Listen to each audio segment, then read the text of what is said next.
Hey everybody, this is a real quick video in case you have TECNO BDE01 true wireless Bluetooth headphones and you need to do a hard reset to factory default settings on them. Now you might want to do this for one of two reasons. The first reason is troubleshooting.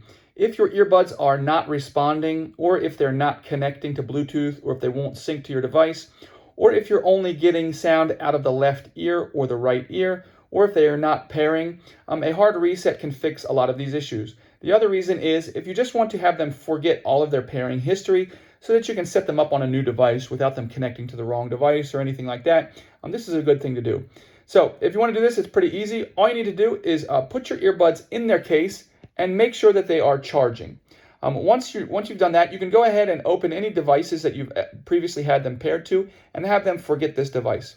Once you do that, you're going to come in and press and hold the button simultaneously on the back of both earbuds for 8 seconds. After 8 seconds, the indicator lights will flash blue and white, indicating that the reset is complete, and you can take your earbuds out and repair them as a new set of earbuds.